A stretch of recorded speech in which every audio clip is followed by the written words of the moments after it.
Welcome. Good afternoon, everyone. We will call the meeting of the Technical Coordinating Committee to order as of 2:31. Please give your attention to the short video.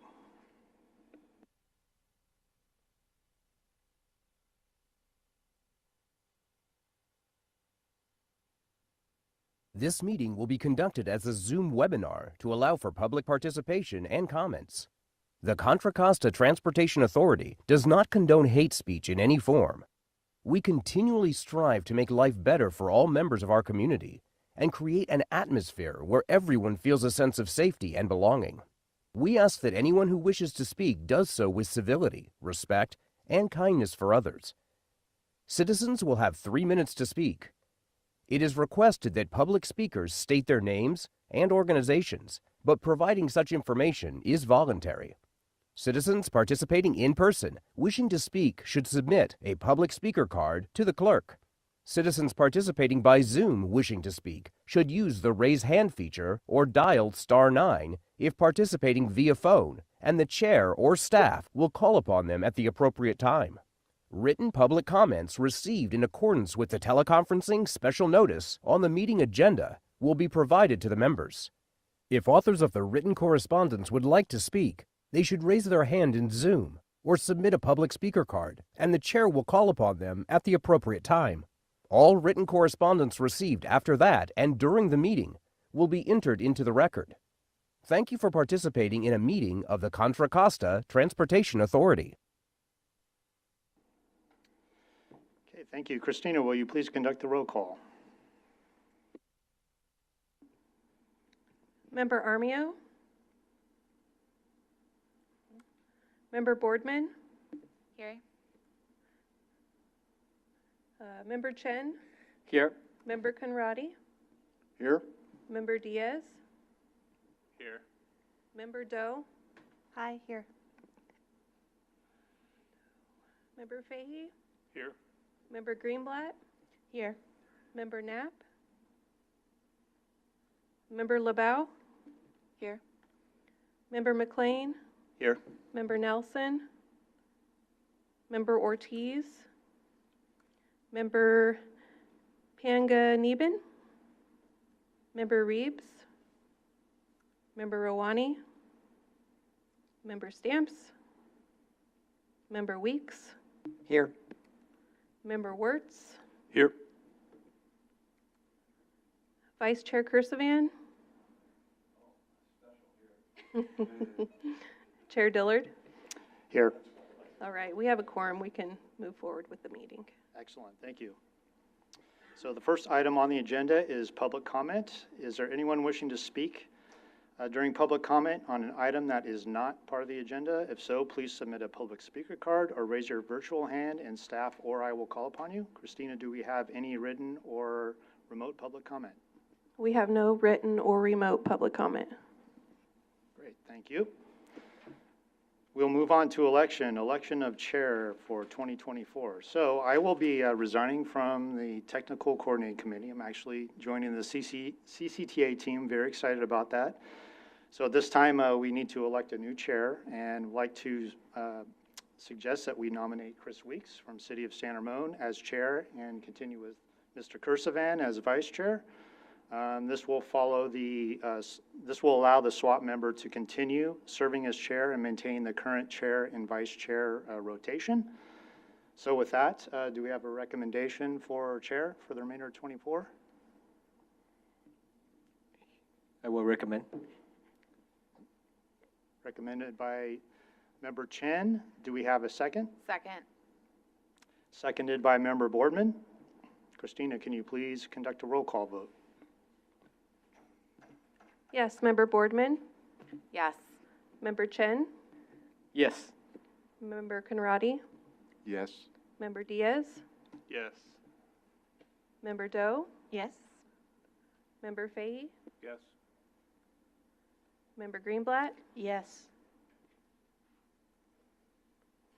Member LeBeau? Yes. Member McLean? Yes. Member Weeks? Yes. Member Stamps showed up at 2:35. Member Stamps? Who,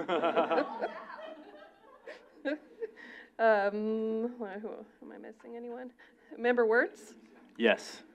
Member Kursavan? Member, or I'm sorry, and Chair Dillard? Yes. All right, the motion passes unanimously with the members present. Great, thanks, Christina. And with that, I will hand over the gavel to Mr. Weeks. Thank you, Chris, for stepping up.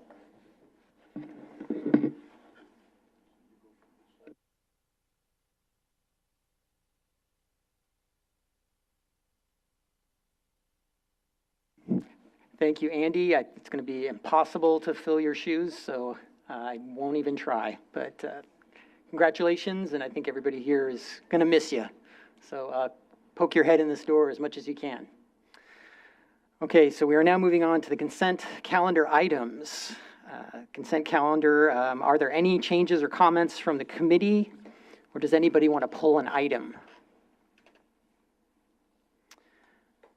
Okay, is there anyone wishing to speak during public comment on this item that is not part of the agenda? Please submit a speaker card or raise your virtual hand, and staff or I will call upon you. Christina, do you have any written or remote public comments? I've received no public comments. Okay, now I'm in the wrong place on the script.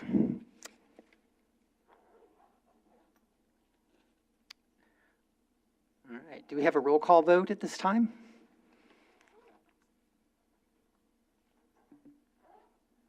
Yes. Member Boardman? Yes. Member Chen? Oh, Yes. I'm sorry about that. It looks like I forgot to call for a motion here. So, Oh, I'm sorry, novice mistake. I'll move to adopt the consent calendar. Okay, great, thank you. Do we have a second? Thank you. Okay, Christina again, sorry about that. Please conduct a roll call vote. Yes, Member Boardman? Yes. Member Chen? Yes. Member Conradi? Yes. Member Diaz? Yes. Member Doe? Yes. Member Fahey? Yes. Member Greenblatt? Yes. Member LeBeau? Yes. Member McLean? Yes. Member Panganiban? Yes. Member Rowani? Member Stamps? Yes. Member Weeks? Yes. Member Wertz? Yes. Vice Chair Kursavan? And Chair Weeks? Yes. All right. Do I get to vote twice? Did That's I cool, do it all twice? right. All right, the motion passes with members present. Does that bring us to the regular agenda items here? Okay, so let's move into the regular agenda items. First item is an informational item presented by Jay Zhang to provide an update on project monitoring. Jay? Thank you. Congratulations, Chair Weeks. Good afternoon, everybody. Jay Zhang, Associate Engineer with CCTA Projects Division. Let me share my screen.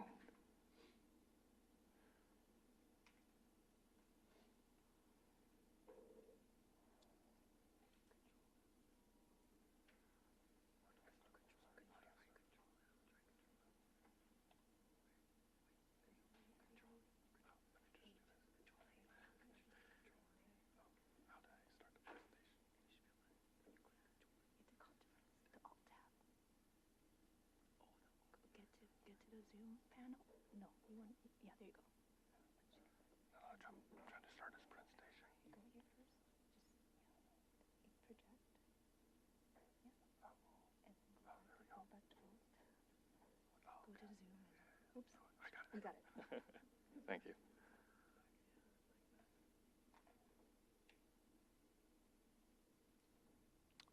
Sorry about that.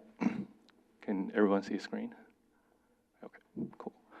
So yeah, this is the project monitoring update. This is a standing TCC item that the staff present at every TCC meeting.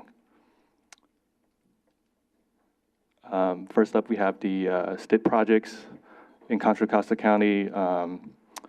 just want to make note that the 2024 STIP has been adopted at the CDC meeting in March 2024. And there are a couple changes to the projects in Contra Costa County, as you can see highlighted as a little light, but there are two projects. The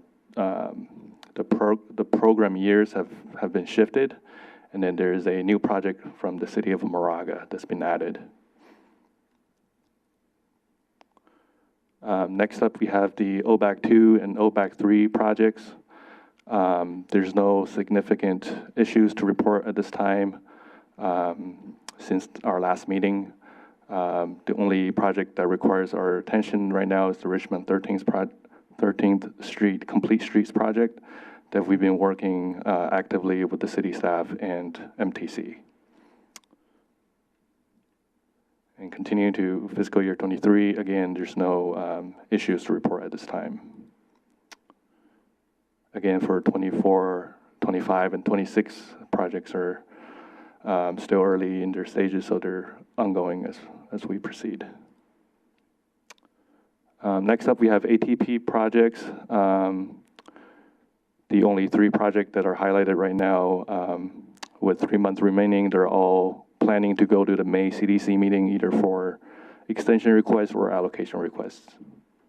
So we'll be looking at that closely. One note I'd like to make right now is the ATP Cycle 7 call for projects are out. The application deadline is June 17th, 2024.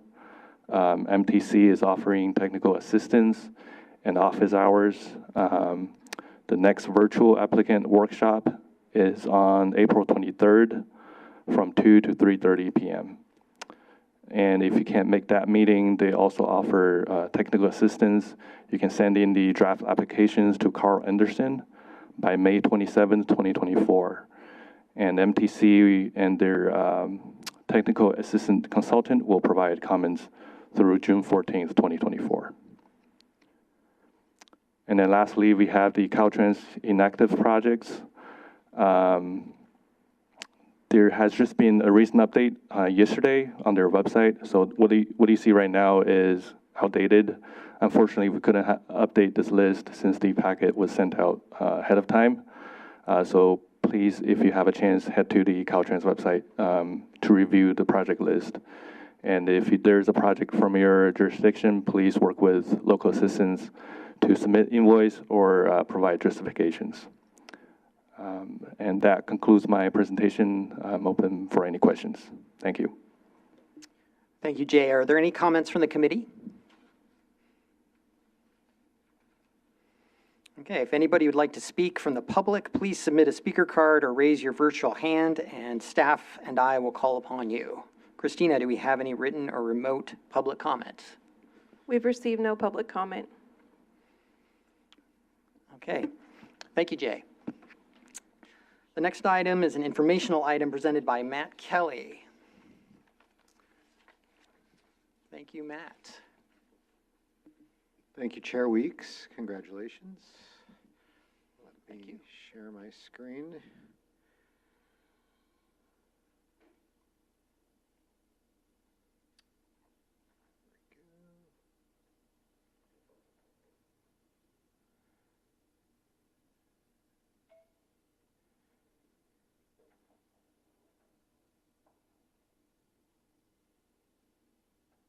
Yes. Okay, good afternoon, TCC members. Matt Kelly, Senior Transportation Planner with CCTA. You might remember me from this spot last month where I presented the community-based transportation plan updates, and we had a robust discussion about the work plan for these updates. I'm not sure if everyone was here last month, but I didn't plan on going through the background that I provided last month, though I would be willing to provide some background if necessary. But basically, the staff report from this month is virtually the same as last month, so all the same kind of background materials, the MTC guidelines for this CBTP cycle and the map of the equity priority communities. And then, but what I did update in the staff report was the discussion around the work plan topics, the 5 topics in the staff report. So I'll just get into the slides I've prepared. So since last month, staff provided a presentation to the Countywide Bicycle and Pedestrian Committee on March 25th. We received kind of similar comments to what we heard from you guys, nothing too different. We met with MTC staff, the staff managing the process, to discuss some of the scoping questions that you guys had, whether there's flexibility in the scope. So I'll get to that in a little bit.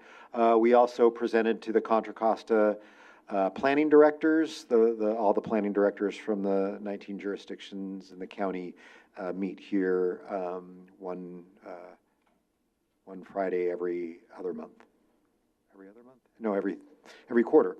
And so we presented the work plan to them on last Friday, just to kind of daylight to the jurisdictions that this could be coming your way, and to get their initial reaction, without committing anyone to doing anything or providing staff. And then we developed a status report on recommendations from the last round of CBTPs. That was also a request from this committee, and it was sent out yesterday as a handout. Really, it's a compendium of all the recommendations from the last round of plans. You'll see that there's kind of 2 flavors of recommendations, and in 2 of the plans, you'll see there's kind of very general recommendations. In the other 2 plans, you'll see very specific recommendations. That was a byproduct of having 2 different consultants work on the 4 CBTPs last time around. And we probably have a lot of experts on some of the projects that are listed there. My review did not I did not get around to calling every project sponsor to find out the status of their project.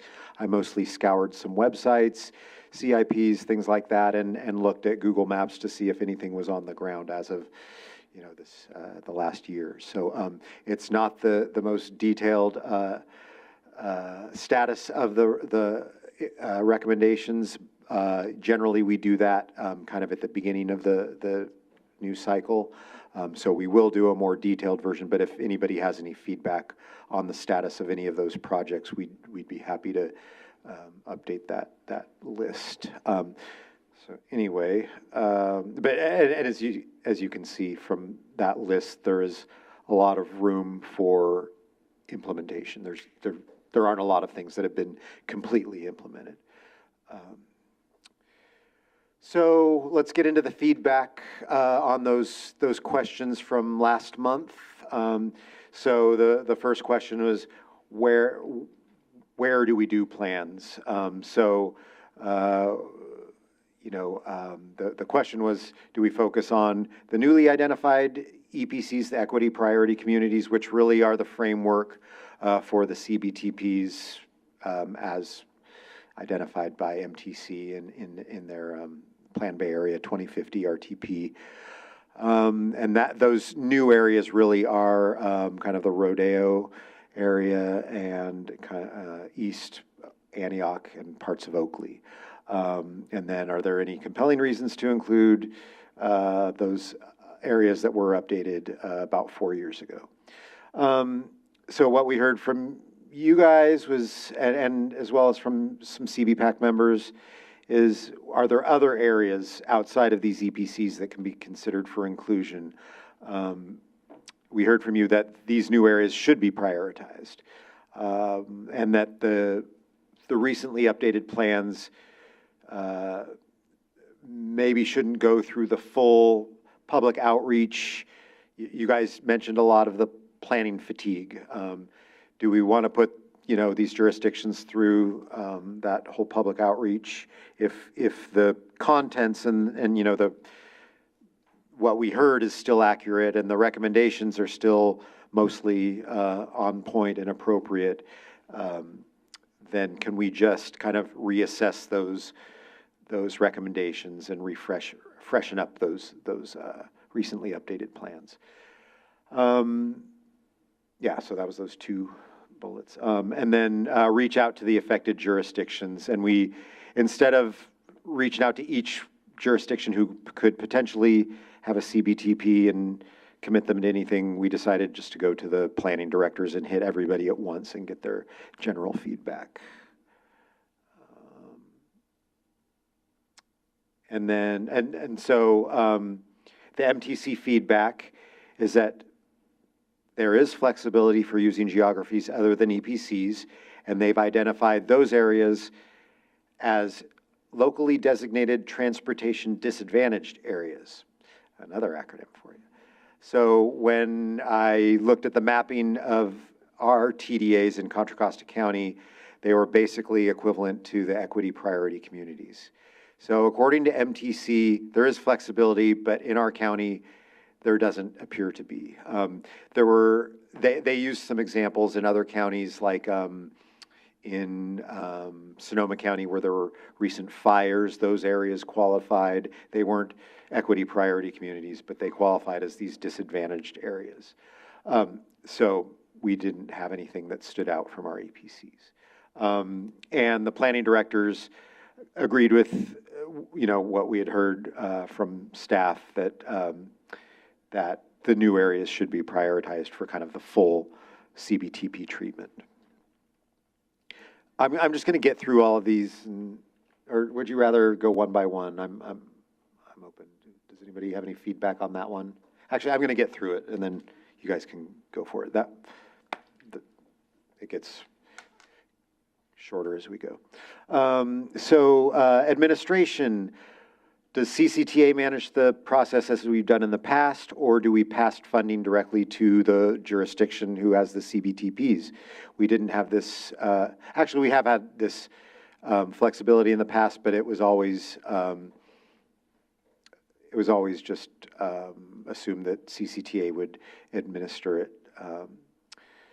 And so what we heard from you is that the authority and the consultants that we would presumably hire would be best suited to manage the effort. Planning directors agreed and expressed that, their concern about dedicating staff resources to this. And we indicated that we don't necessarily need staff resources dedicated, though we feel it would significantly improve the local, local coordination and getting more local community members to participate. Next question is about outreach. How extensive should community-based organization involvement be? Are there any concerns with compensation of them for their participation? Compensation of CBOs is a new option we have in this round of CBTPs. So the feedback we heard from you is that it would add value to the process, and they should be compensated where appropriate. Planning directors agreed.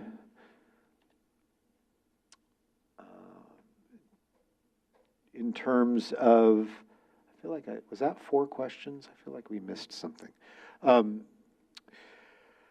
Anyway, the other questions that came up that weren't a part, or items that came up that weren't a part of our questions were the, was that feedback on the scopes. So in talking to MTC, in this room, the question was, hey, we've got the projects identified, can we do some project development? Can we move the projects closer to construction, to implementation, which is what everybody wants. Implementation is the goal of these CBTPs. However, the funding, the $450K that we have for this round of CBTPs is not eligible for, project development, design or anything like that, environmental. It's really for the planning, for the outreach. But they did say we can freshen up the CBTPs, the existing CBTPs. We can reprioritize the recommendations. We can, we can, advance the projects within that kind of, within that framework, but really we can't start design. And I think that was the intent of that question, is can we get beyond the planning stage with some of these projects? And, I think even with the 450, there's really not much we could do there for any one particular project. I know what question we missed. I'll get to it after the second one. And then there was the status of implementation. Like I said, that was the handout that came out yesterday, very high-level summary. So now back to the question that I somehow missed. Let's see, do I just not have the slide? It is, where is it?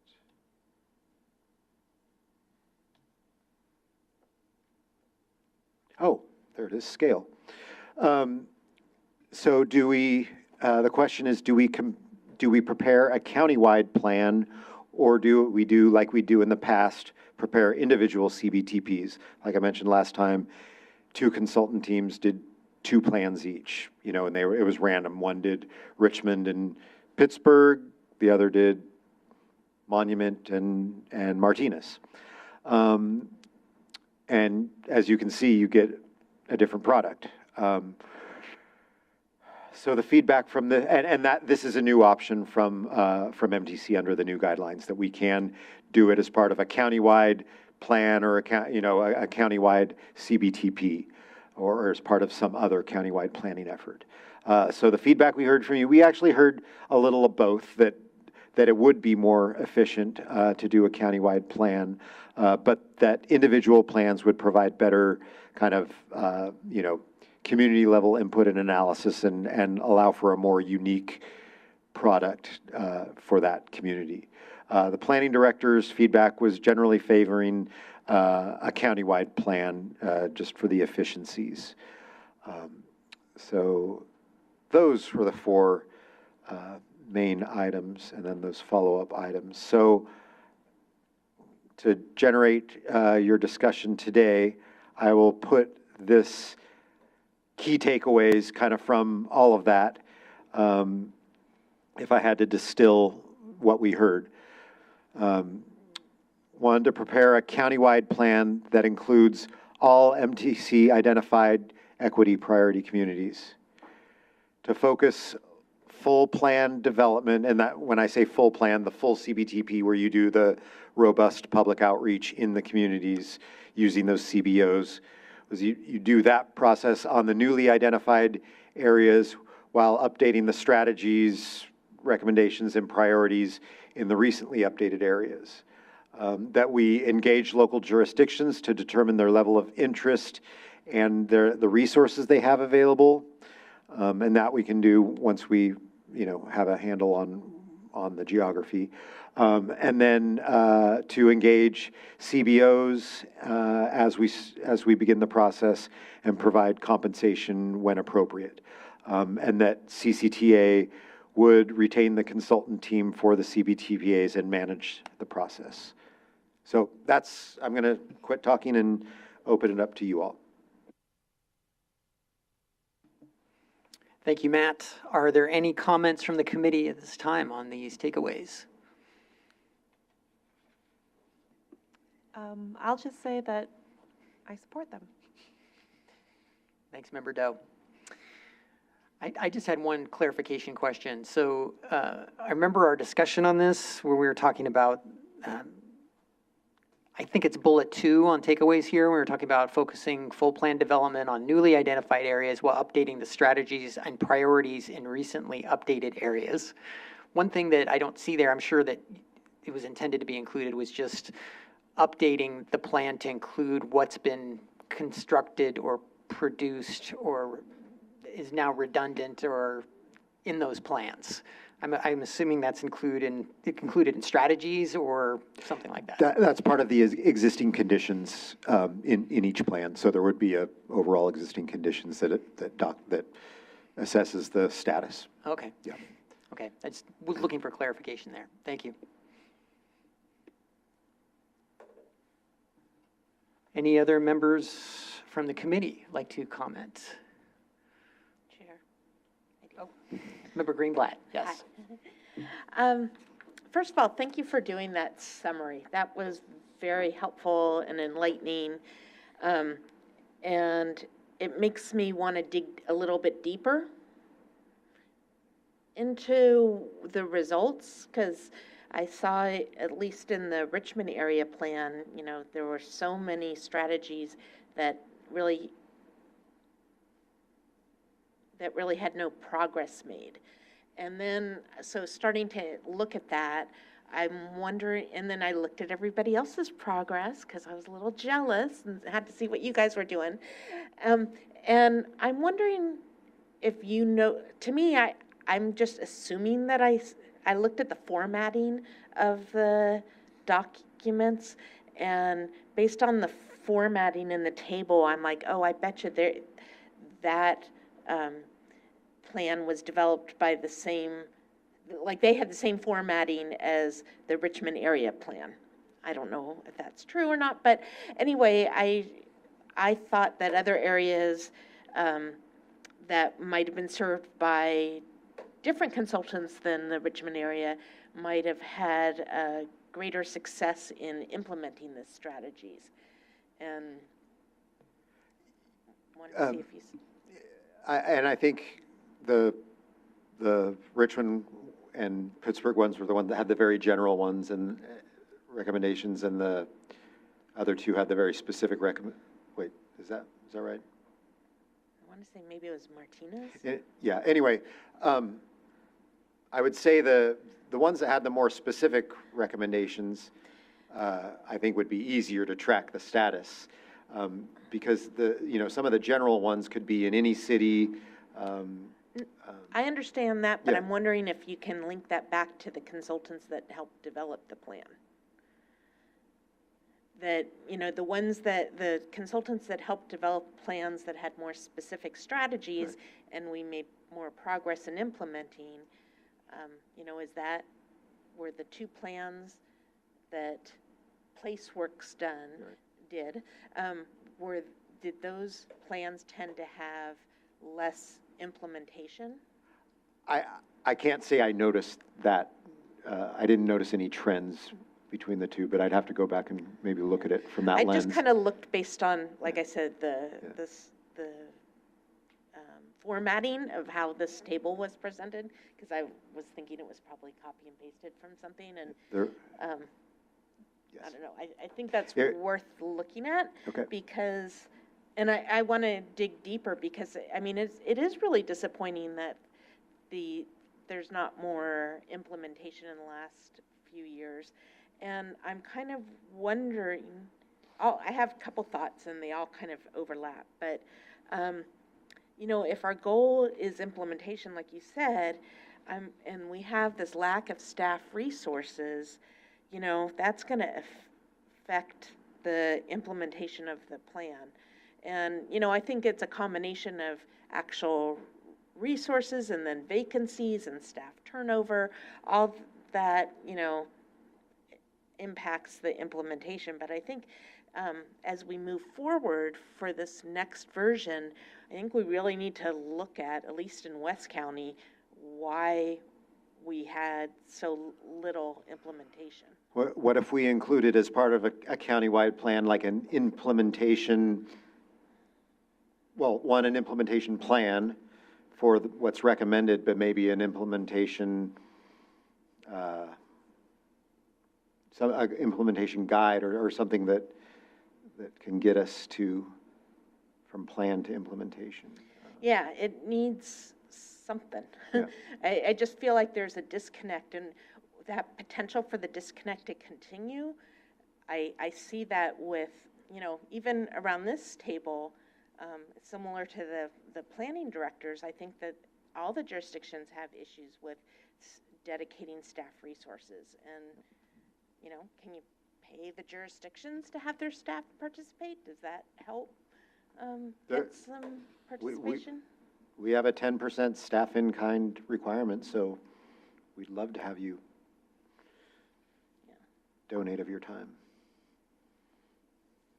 Anyway, I think that's, yeah, I would just like to see something to, and if, like, when we spoke earlier about this or communicated earlier, if the West County ones were so general and that's why they weren't implemented, I'd like to see further refinement of those.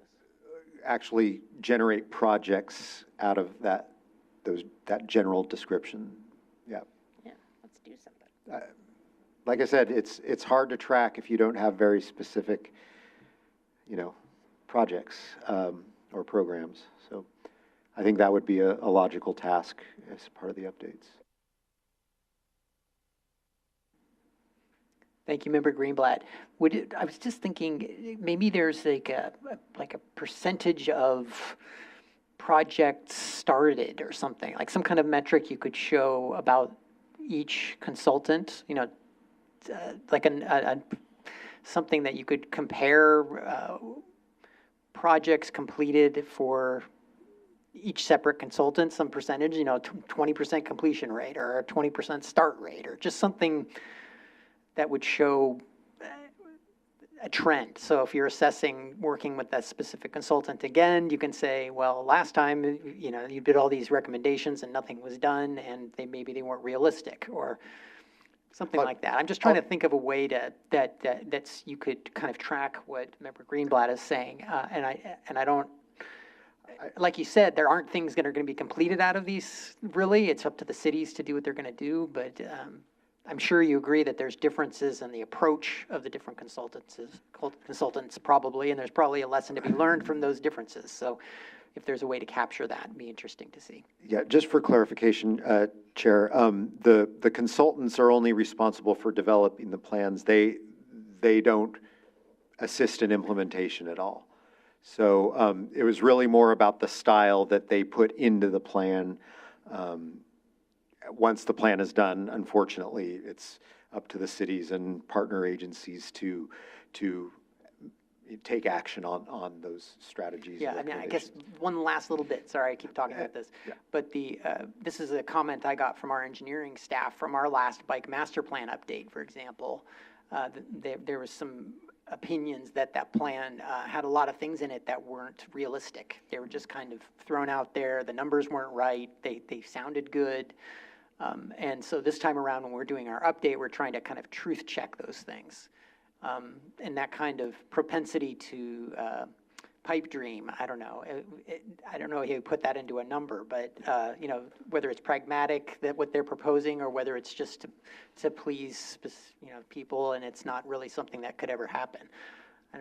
Maybe that's what I'm trying to get at, and I don't know an answer to that, but I don't know if that's what you're talking about, Member Greenblatt?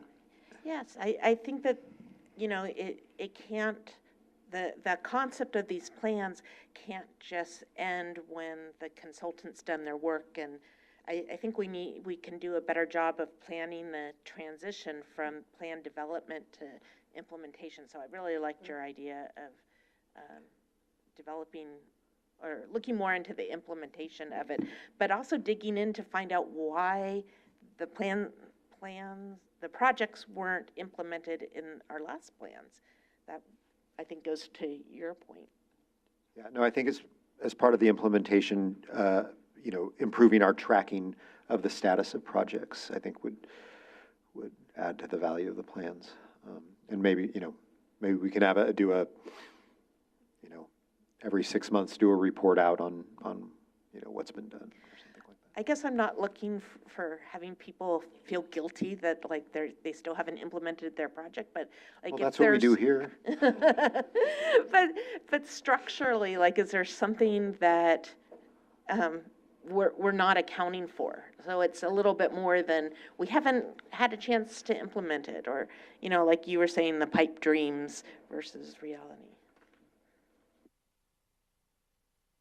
So maybe we won't have an answer today, but take that back and put that in your pipe and smoke it, for lack of a better term. Okay, do we have any other comments from the committee at this time on Matt's presentation? Member Boardman.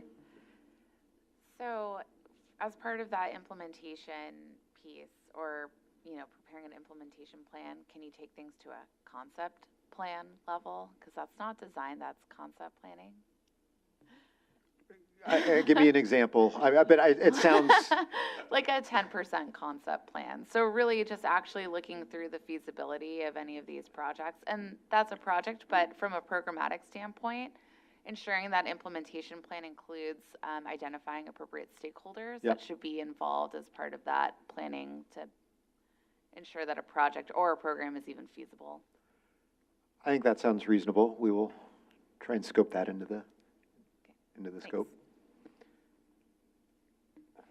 Member Conardi. Did I say it correctly? I'm trying to learn everybody's name here. Conradi. Conradi. Okay, thank you. Got it. Yeah. So Thank you. For AC Transit, I mean, if mainly the Richmond community-based transportation plan applies to us, and we wouldn't disagree with anything in it, like fix particular bus stops, fix the reliability or the frequency of service, but we're not accountable to that plan. So we are trying to address those issues through individual projects like on McDonald Avenue, Cutting Boulevard, as well as a global repair of bus stops.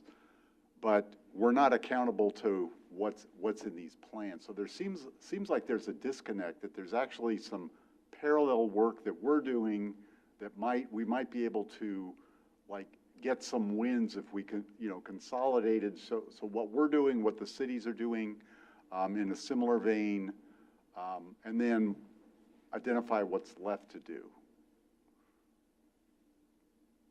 I think that's a good comment. Something we can do for those existing plans is align them with other ongoing or parallel plans. And then, try and come up maybe with a single project description that would fit and that we could use to apply for grants and things like that. Yeah, it also strikes me that there's no going back to the community, reporting back. So there's a break in the accountability of these plans as well. So if we were going to do some kind of coordination and updating and whatever gaps, identifying gaps that are remaining, it seems like when we redo these plans or we update them, there has to be some kind of reaching out to the community again.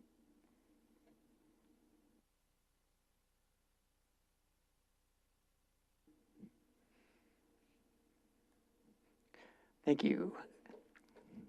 And it's Member Conradi, right? Yeah. Okay, got it. Okay. Are there any other comments from the committee at this time? Member Doe. Hi, Matt. You mentioned the status report on the status of all the CBTPs and what projects have been implemented. And you said you sent that out last night, or where can we find that report? I believe it went out yesterday afternoon as a handout. Okay. I can forward it to you if you don't have it. Okay. To the TCC generally? Yeah. Okay. Okay, it should be from Christina. Okay. All right, thank you. Yeah, if you can't So- find it, let me know. Just for clarity, you're going to forward that link out to us? Is that what you were saying, Matt? The handout went out yesterday. The handout? Yeah. Okay. Okay. I didn't see it, but yeah, I'll check it. Why would you go to junk, Christina?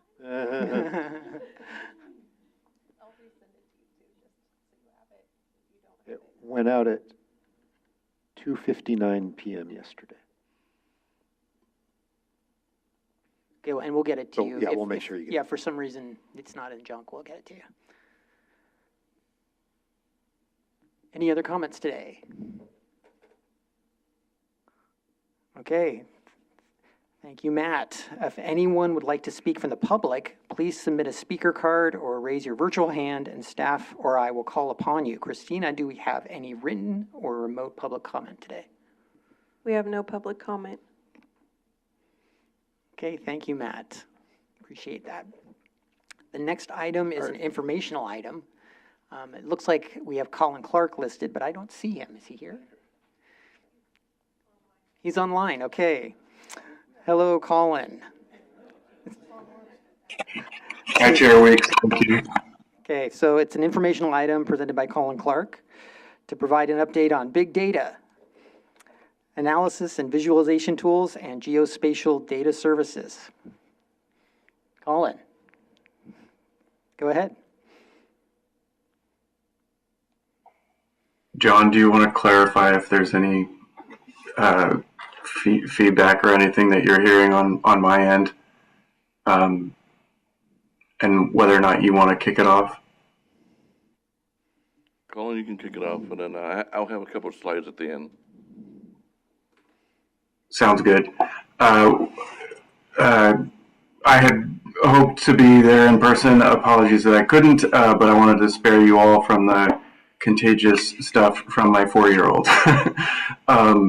But today we wanted to open the conversation with everyone to get input on big data in general and 3D visualization tools and data of all types in terms of what your jurisdiction and your colleagues would benefit from if we were to consider a countywide subscription, for example. The current subscription is Streetlight, which is valid through, I believe, June or part of July.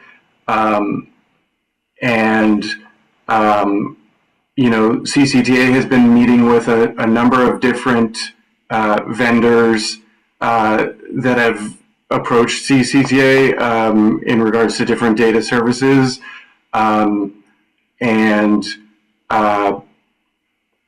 CCTA has its own countywide and regional needs and use case scenarios, but we'd like to open it up for the group today to talk about, what you all would like to see so that we can kind of evaluate the different offerings from different vendors see if there's something that we might be able to coordinate at a county-wide level.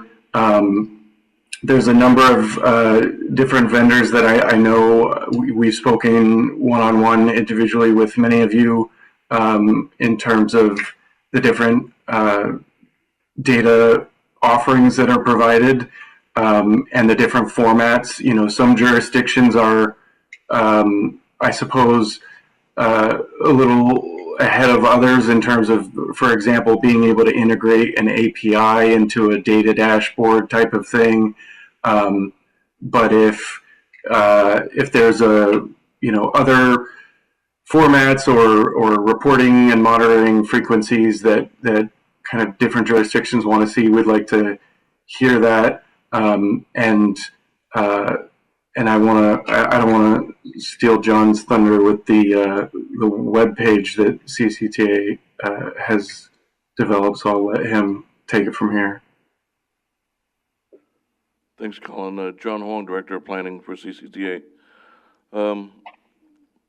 It's basically just follow up with what Colin is saying. So as you all know, CCTA has been subscribing to Streetlight data, and our interest is not really in Streetlight data per se, but really big data, having access to information that would help us provide us tools to develop insights on of course traffic, congestion, safety, what we can improve on roadways and so forth. So we are in the 3rd year of our Streetlight subscription, and the way it works, maybe all of you know this already, but I'm just going to kind of cover this. The Streetlight subscriptions under CCTA, and right now about a dozen jurisdictions are participating in it and offsetting some of the costs. So CCTA is really subsidizing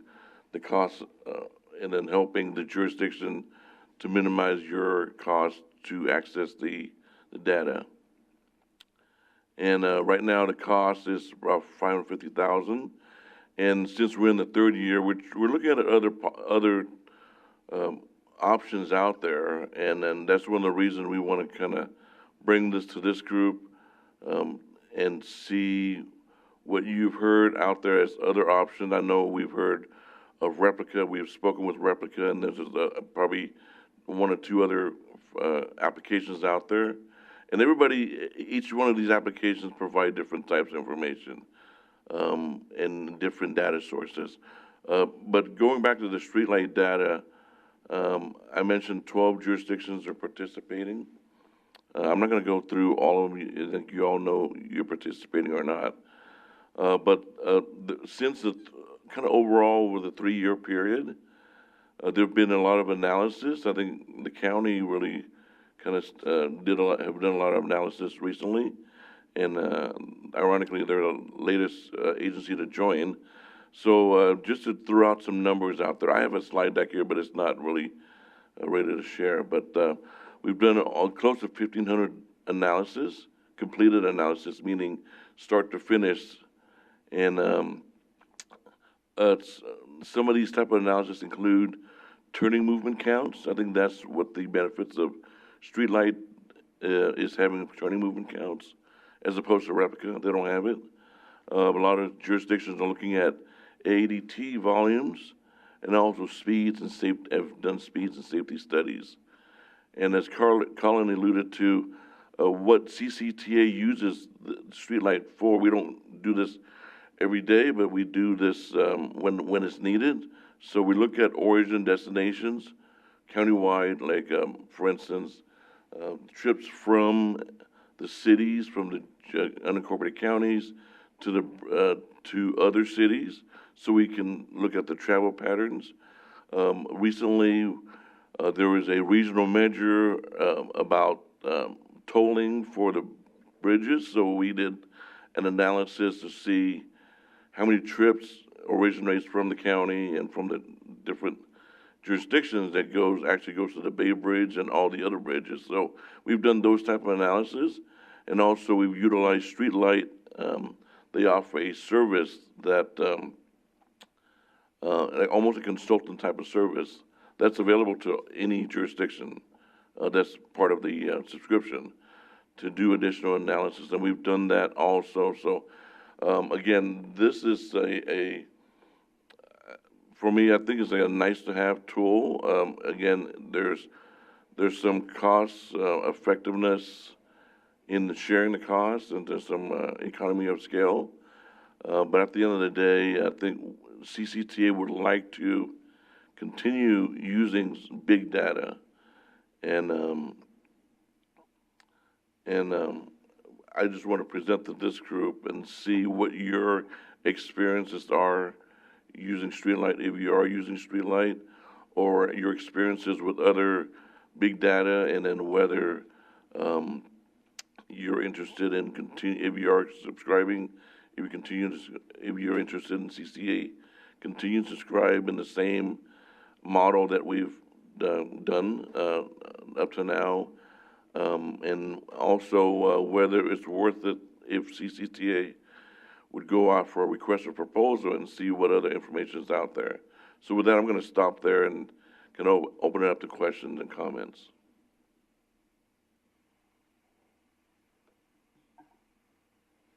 Thank you, John. Colin, did you want to say anything here real quick before we have committee member comments? John, do you want me to share my screen with the data page? Just to have a visual to speak to? The Esri page? The data.ccta.net. That's a little bit something different, but fair enough. We can show that afterwards, yeah. That's a little bit sure. different. Okay, are there any comments from the committee at this time on the presentation by Colin and John? I can't see your name tag. Member Mijo? Armino, yes. Thank you. Yeah, Sure. Armijo. Armino. Got it. Thank you. I need the help. So in Richmond, we are using the streetlight data. We find it to be pretty helpful. I know a lot of our consultants are using that package as well, so I certainly am comfortable with continuing use with that. um, uh, you know, just speaking for myself, I'm open to seeing what else is out there as well. One piece of data, you know, I don't know if big data has that or not, but if crash data is available through big data, that would be certainly interesting to be able to access that pretty easily.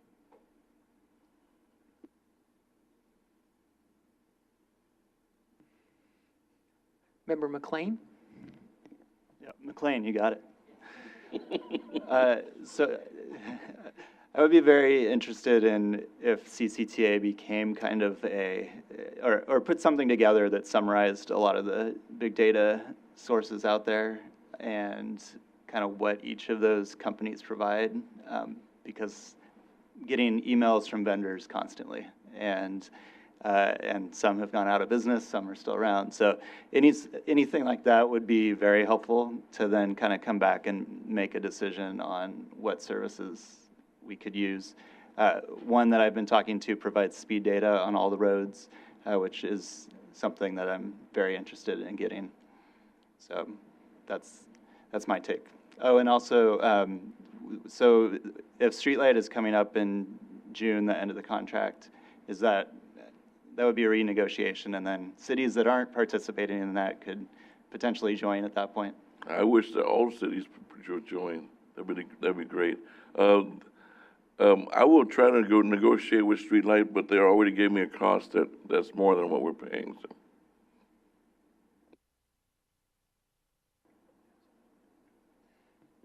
Member Boardman? So Walnut Creek is using Streetlight data right now. We do use it especially for speeds.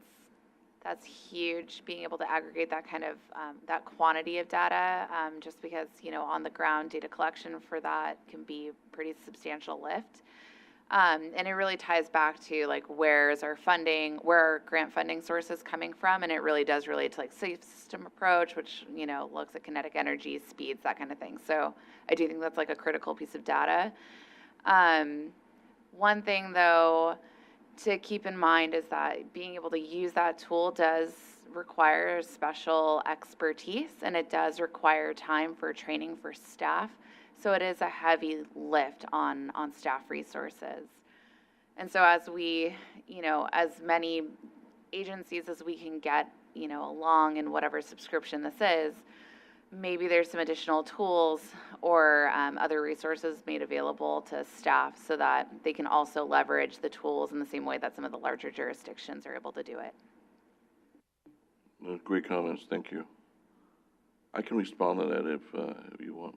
Yeah, so as far as staff resources, CCTA can offer consultant assistance. I know a lot of you use your consultant. That's the one of the good thing about this license is that it extends not only your jurisdiction, but the consultants working on your projects. So in addition to those project-specific consultants, CCTA can provide consultant assistance too. And in addition to that, I mentioned that the Streetlight subscription itself includes service, like consulting services. I probably didn't emphasize it enough during the past 3 years, but it is there. If there's any time where a city wants to do some kind of analysis and you don't have access to your own consultant, Streetlight can provide that support. Of course, there's a cost associated with it, but that's kind of embedded into the cost of the license, of the subscription.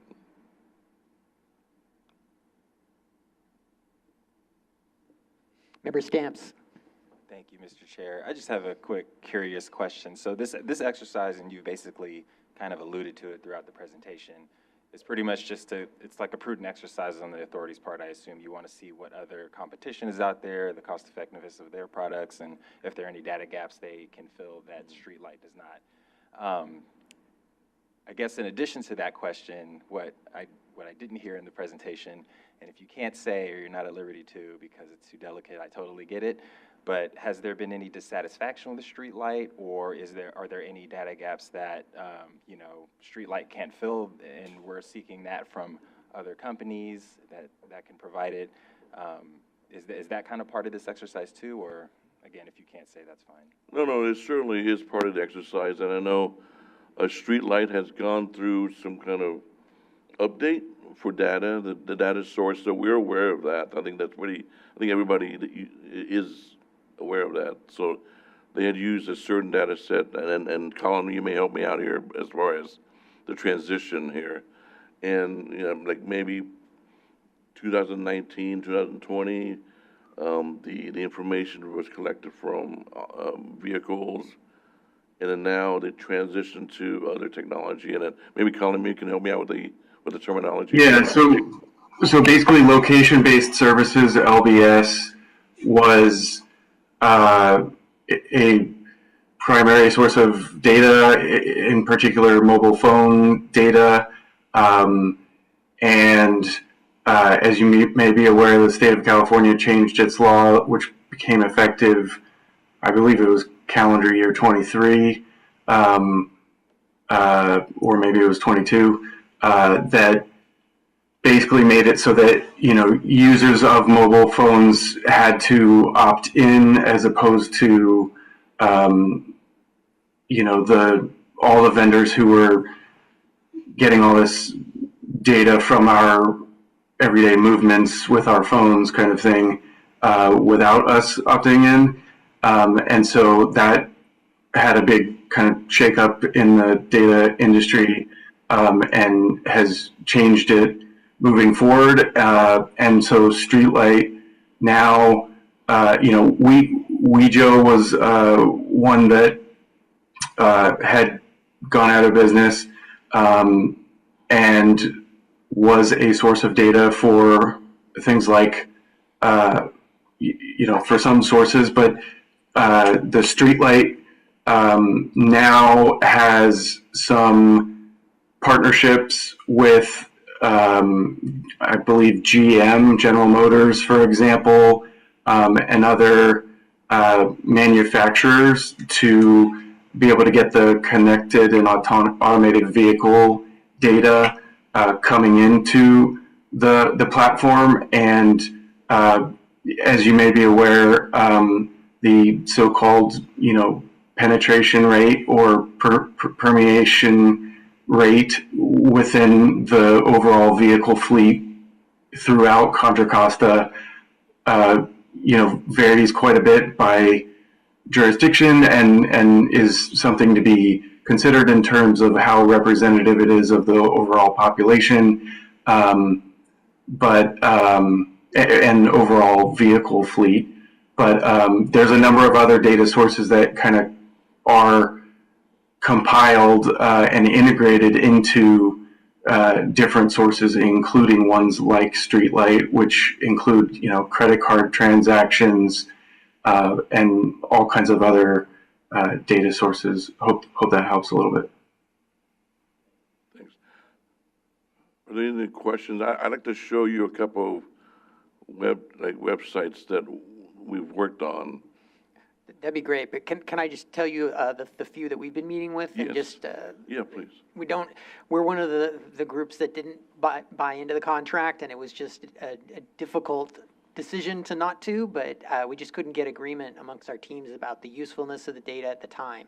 So we've just been meeting with all kinds of organizations and companies about this, and I just kind of been jotting some out of my email. We're meeting with Urban SDK, which you've all heard about, Replica, Placer AI. I've been trying to work with Strava Metro on this for free access to the data. Street Simplified, I'm sure you might have heard of those guys. Just a whole bunch of different small-time guys who have done some really interesting work on a Vision Zero plan in Florida or some other small project. And it just seems like when we talk as a group of planners and engineers, it's like not quite clear that Streetlight would provide enough for us for the 40K investment or so that we're at now. So, I mean, the first things that come to mind is if there's a way we could get that number down, I think it'd be a lot easier to push. But also maybe looking at some of the stuff with AI and some of the things that East Bay Regional Parks is doing is kind of interesting. So as we move into this new era of AI, it might be interesting to throw that into the mix too, now that we've moved out of the free cell phone data world. So go ahead. I just Great. wanted to throw those things out. No, no, and thanks just see for if the there's comment. anything, yeah, thank you. Well, I've heard the first three that you mentioned, so we've talked to Replica many times, and I've heard the Placer AI also, so appreciate that. So I'm going to share with you two screens. The first one is something that we had Streetlight Consultant Services do for us. Let me know if you see it. You see it.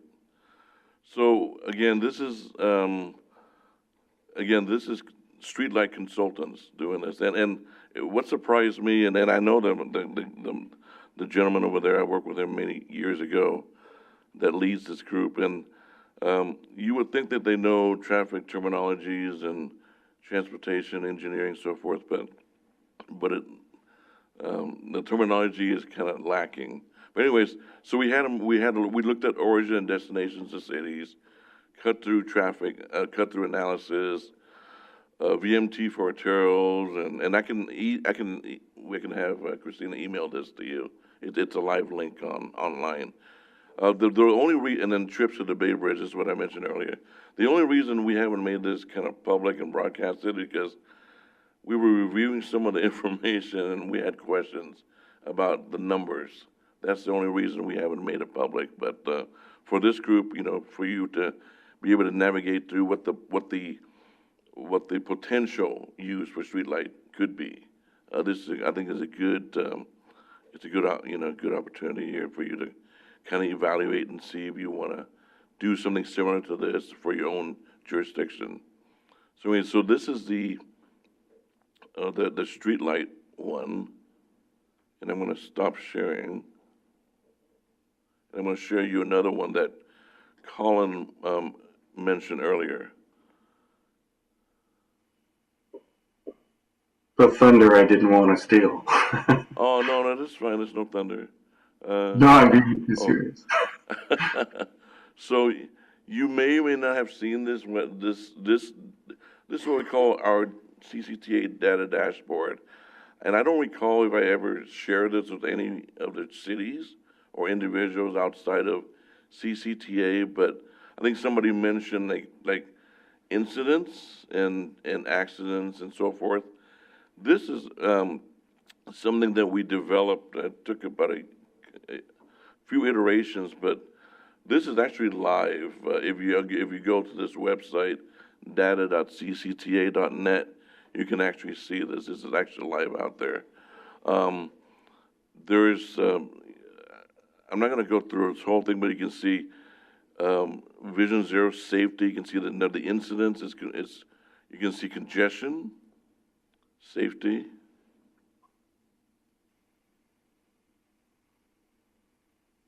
I don't know why it's not moving, but anyways, so we have a lot of information on here. Right now, it's just focused on the freeways. Here we go. It's a little bit lagging, but so we're focused on the freeways, but actually this next 6 months, we're going to be adding arterials. And the data source, the main data source is INRIX, PEMS, and TIMS. So TIMS, whether the accident data is. So those are the three main data sources. And you're asking why not Streetlight? Because we just didn't include it. But there's a little graph down here for Streetlight, which is kind of cool. This is the only graph that we actually use Streetlight on.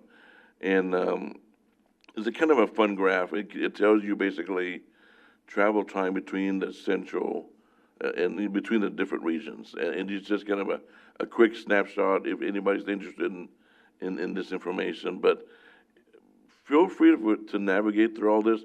We've done quite a number of checks and verification and so forth. And as you notice, this information is updated on a monthly basis. And then we've also added a projects page. This is actually a really good one. So all the projects, and help me out here, Colin and Matt, to see maybe I'm speaking correctly. All the projects that's on our project list, right? CTPL. So we've actually plotted it on here. So you can actually go look at your own, by the project's phase, and then in your jurisdiction, if you're the sponsor, and the types of projects. So, for instance, Brentwood, okay?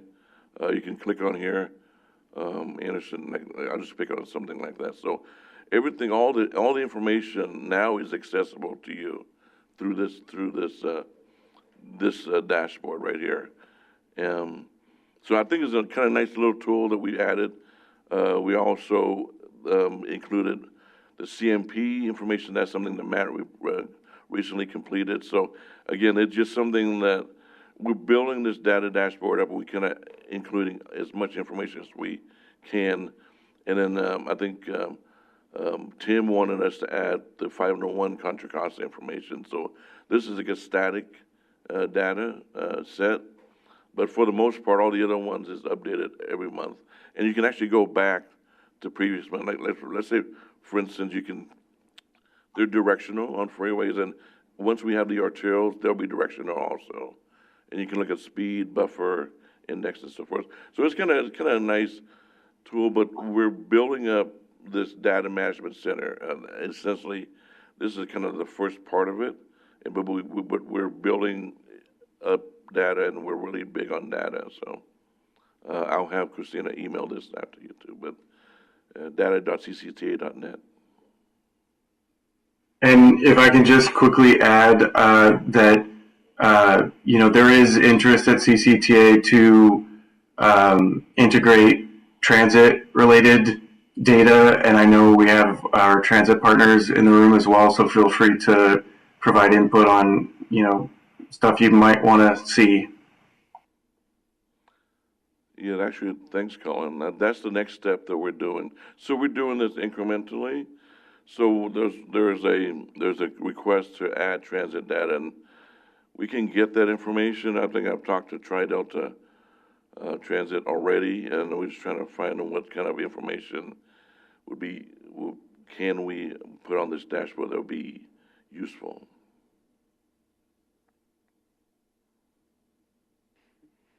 Okay, are there any other comments from the committee on their presentation? Member Wirtz. Hi, yes. I'm just curious about how much the concept of open source has come up in terms of CCTA's vision for all of this data infrastructure. Not only open source in terms of making sure that the data that we're producing for the public is publicly available, which it seems like there's been a pretty good effort to do, but also that the tools that are being used to collect the data, that are being used to store the data, that are being used to manipulate and visualize the data, that that perhaps some of those platforms are open source, just from the standpoint of not wanting to get too dependent on any one platform. Yeah, I'm just curious if that's come up at all in conversations. Not specifically, but we use Amazon. We use AWS for our cloud service. So everything you see on our dashboard is on the cloud. As far as the data source, I mean, the three data sources that I mentioned, I think they're pretty solid. They've been around for a long time. I think if there's any questions that comes up as far as seeing the details, we're pretty much open to it. Because there's really nothing, right now there's nothing proprietary with what we're doing. We're using publicly available information. And then actually the next step that I just was talking to one of my colleagues today is we're going to get the video feed from the freeways to show on the same map too. And then Thank you. So just a question of clarification. So it seems like you guys are doing this initiative to get this data out to us to use for what we can use it for. I mean, are you signaling a new strategy in how you are reaching out to the areas? Or are you still going to be looking for this similar kind of contract with Streetlight for access to the data? Or is there more kind of a CCTA membership that you're going to be pursuing? Is it going to be the same, or are you transitioning out of it, or are you just thinking to update it and get a new price for the next interval? We want to maintain. We want to have access to big data. Maintaining Streetlight is certainly or probably option number one there to continue what we're doing. Especially I've heard a lot of good feedback as far as it's being useful for the jurisdiction, so we can do that. Okay, thank you. Are there any other questions from the committee today? Member Fahey. Yeah, I guess I just should at least recognize that the county's been using Streetlight for several months now. We've gotten some good use out of it. Some things, like I think Mike Smadar said, we got some speeds, we're getting some ADTs. And I think I'm also hearing that this upgrade that Streetlight is going through may affect how we are getting that data. Yeah. But I think, and like you were mentioning, as this contract comes to expire, we'll have to make that decision whether or not we're going to re-up again, and did we get enough out of it for what we invested in it, so. One thing I didn't mention, I forgot. So, on Monday, May 6th, Streetlight is actually coming out here to the county to visit us. And, they're coordinating, I think they reached out to all the jurisdictions that are using this software right now, and they're setting up like a training / informational session. So I think the time is in the afternoon. I don't know the specific time yet, but if you get that invitation, if you can attend, it'll be here in our office here. So it'll be an opportunity to kind of talk and chat and provide some feedback to Streetlight. Hi, Andy. Hi, John. Would there be an opportunity to folks that aren't subscribing to attend that? Oh, yeah, actually, that's great. Okay. Yeah, that's another opportunity, so we'll make sure we extend that out to everybody. I was going to say, maybe you can just share the invitation with the TCC. Okay. So item number 3, Christina, the share with the TCC. I'll send you the information on the Streetlight training. Right. Okay. Oh, great. Wow, you're fast.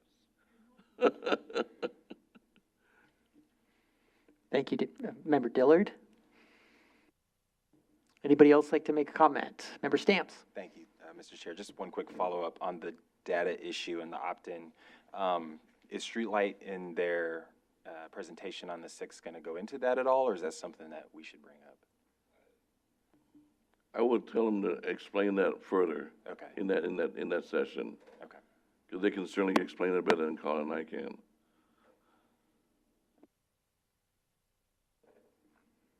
Any other comments from the committee? Okay, sounds good. Thank you, John. Thank you, Colin. Appreciate your presentation today. If anybody would like to speak from the public, please submit a speaker card or raise your virtual hand, and staff or I will call on you. Christina, do we have any written remote public comment? We have no public comment. Okay, thank you. The next item is an informational item presented by John Huang, who just is walking into the room, I think. Okay, to provide an update on the Contra Costa Countywide Smart Signals Project, and it looks like, oh wait, there's John there. Gotta get my glasses checked here, sorry. So, John, keep going. Okay, thanks, Chair Weeks and committee members. So, this next presentation is an informational item, and I'll share my screen here. I have a short slide deck. I think I brought this information to this committee at least one time, if not a couple times, and this purpose for today is just to provide you an update and a lot of information. Some of you may have seen, because a lot of you are on our stakeholders, part of our stakeholders group, and the core advisory group. So you may have seen a lot of this information before, but I'll go through it real quick here. So the Smart Signals is a project that CCTA is leading, and we're working with all the 20 jurisdictions to really deploy equipment upgrades at all the jurisdiction and interconnect all the signals on the major arterial that's been identified as part of the study.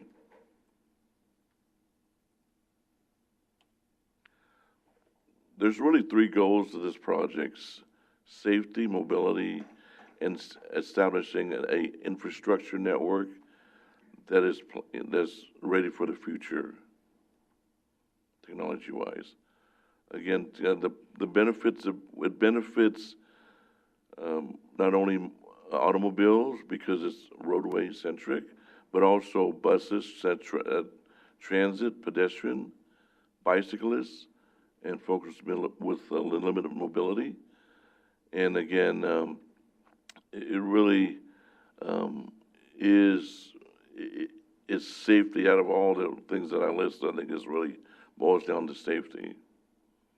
And how does it work? I mentioned we're deploying equipment out there, detection equipment, bike and pedestrian detection, and upgrading roadway detection, and also synchronizing, connecting the signal systems, and also looking at priority for transit priorities and emergency vehicle preemption for the TSV transit system priority. I know we've been doing this pilot project with City of Walnut Creek and Danville, and we're looking into expanding that countywide.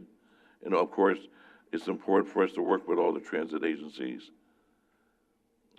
We will be able to provide real-time monitoring through video cameras and also enable future deployment of connected vehicles and connected vehicles and infrastructures. We're at the very infancy phase of this whole broad smart county idea. Right now, we're just upgrading signal controllers, upgrading equipment, communications, and the controller and monitor. Ultimately, we would want to do fiber optics, but with the limited funding that we have, we're trying to utilize existing copper interconnected, and then also wireless as much as possible. This one is going to give you a big picture of the types of equipment upgrades that we're doing and all the different technologies. Right now, all the cities are participating, including Brentwood, and thank you for laughing. We really appreciate your participation. And I didn't add a total down there, but it's 327 signals at this time. And at the very onset of the project, we met with all these cities and towns, county, individually to identify these signals. And that's how we came up with this list of signals. And then I know I'm going to have this question by a certain committee members. I'm going to answer it now. We did not include Richmond Parkway because it was never proposed. This is a map that shows the countywide, all the different signals, and imagine the idea is to kind of interconnect all this. A lot of the challenge, besides just the equipment, is we understand that there's different controllers and software out there. So the biggest challenge is to deploy a system where the controllers can communicate with each other. And I'm not a traffic engineer, I'm not an ITS person, but that creating some kind of center-to-center communication to allow access is the biggest challenge that we see. The project totals $30 million, of roughly $27 million is from the One Bay Area Grant Cycle 3, and the rest is matched from your respective jurisdictions and also matched from CCTA. We don't do this in a silo. We have a team. Right now, AMG is the de facto a consultant that kind of is helping CCTA go through the System Engineering Management Program process, SIMF, if you're familiar with the ITS process. So we've gotten this far and then I see them helping this project, advising CCTA through deployment. We also have a core advisory committee, the CAG, that we bounce ideas off of in a smaller group setting and get feedback. And also We have the stakeholders, which everybody and anybody is part of the group, including Transit, Caltrans. And I don't think I've seen CHP at that meeting yet. Project status-wise, we finished the we finished the con ops, and we were still working on the funding agreements. I think we're more than halfway through, and appreciate all your jurisdictions working with us and getting us the agreements through. We've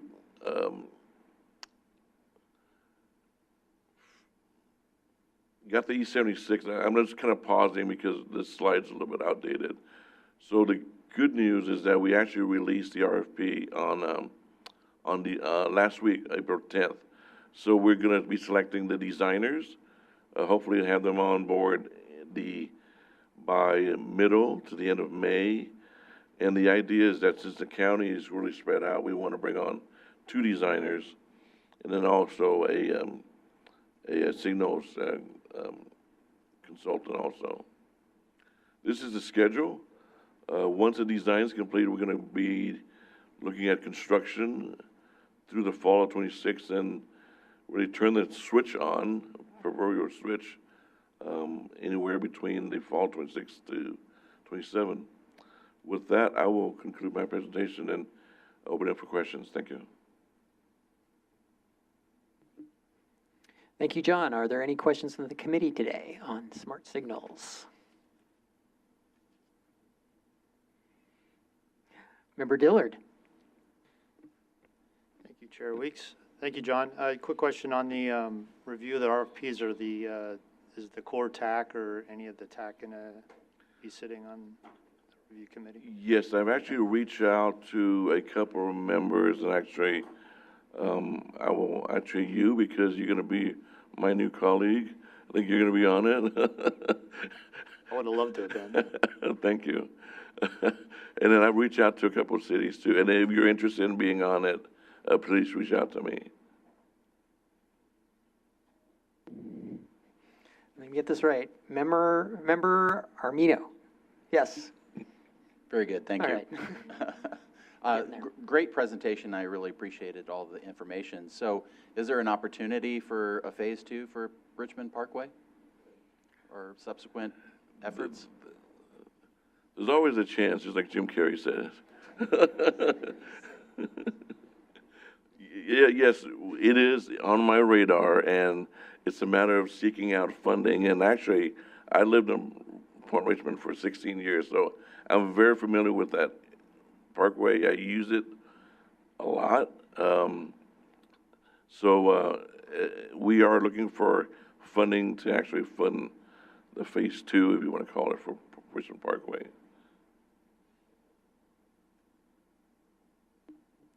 Any other comments or questions?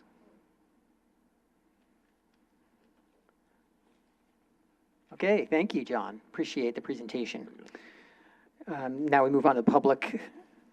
If anyone would like to speak from the public on this item, please submit a speaker card or raise your virtual hand, and staff or I will call upon you. Christina, do we have any written or remote public comment? We have no public comment.